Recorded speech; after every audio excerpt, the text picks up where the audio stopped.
Welcome to this new video. We will learn borders, border radius, and shadows. The first thing we will start with is borders. We will see which classes are responsible for controlling the borders. So the class responsible for border thickness is the class named border. If you write just border, the default thickness is 1 pixel. After that, you can set border 2, border 4, and so on, meaning border followed by the number you want. This number controls the border thickness. The second thing is border color. It's the same idea. You write border, then you add border followed by the color you want and the shade number. For example, in the first example, border red 500. And as you can see in the other examples, green, blue, yellow. Simple. The first class is responsible for the thickness, and the second class is responsible for the color. The third thing we have is border style. For example, if you want a dashed, dotted, or double border, it's the same idea. We have these classes. Border dashed gives you a dashed style, border dotted gives you a dotted style, and border double gives you a double style. So for borders, we now have three things: border thickness, border followed by a thickness number; border style, border followed by the style name; border color, border followed by the color name and shade. The other thing is individual borders or borders on specific sides. For example, border left, border right, border top, and border bottom. To do that, you simply write border followed by the side letter. It's L for left, R for right, T for top, B for bottom. For example, border L. If you don't want to specify thickness, it will automatically be 1 pixel. But if you want thickness, you write the side plus the number, like border L4. So, as you can see in these examples, for border right, it is applied correctly. For example, if we want border top, we change it to border T, and as you can see, it moves to the top.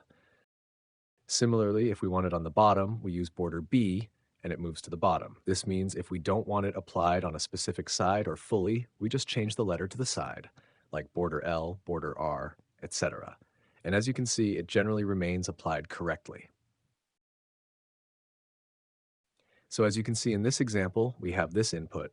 We added a border 1 to it and also set the border color to gray.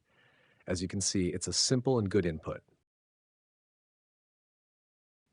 Now we will move on to a new concept: shadows and rounded corners, border radius.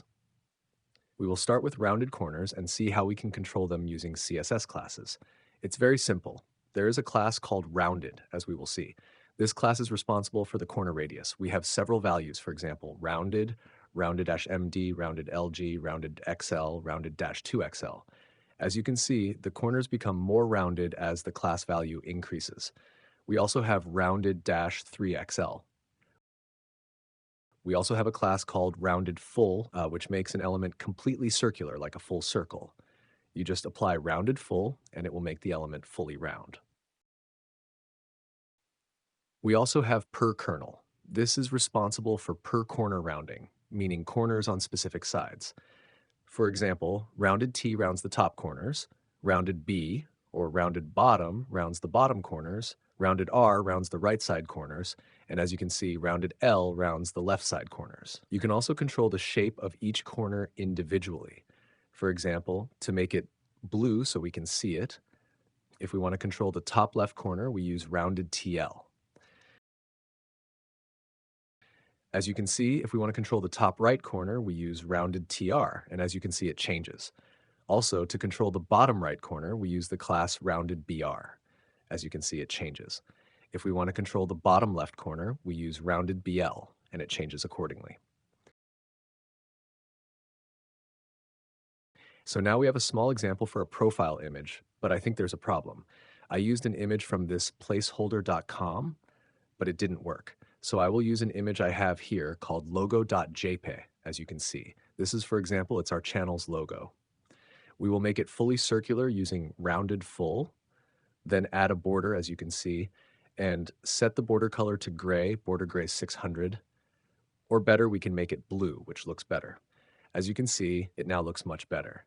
So as you can see, the border feature is very easy. You can simply use the border class, and as you can see, it's very simple. It gives you good control over the element using this border class. Now we will move on to a new concept: shadows. As you can see, the class responsible for shadows is called shadow.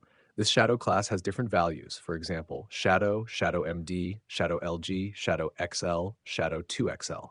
As you can see, the shadow changes depending on the class. For example, the largest value here is shadow 2XL, which gives a big shadow. We also have inner shadow or an inset shadow. The class is shadow inner, as you can see. Here it's a shadow but inside the element. We can change the color to blue to make it look better. As you can see, there is an inner shadow here. We can also make the color a lighter blue, which might show more clearly. So finally, we have this beautiful card.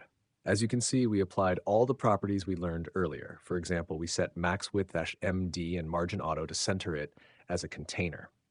We set the background to white, added some padding, and applied rounded XL, as you can see, for rounded corners. You could change it to rounded-LG to make it smaller, or XL, or rounded XL to make it larger. We also applied a shadow. There's also a class shadow LG, which applies a larger shadow.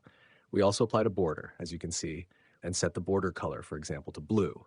Here we change it to red, which might look better. So as you can see, that's everything here. Also, a note about shadows. You can control the shadow color. For example, we can use the class shadow green-600. And as you can see, the shadow color changes beautifully to green. As you can see, that's everything. You can control this feature for borders and shadows using the color classes. That's all. If you liked the video, don't forget to click the subscribe button and leave us your feedback in the comments. Your feedback is really helpful for improving content. You can also leave some questions or comments. Don't hesitate to share them. See you next time.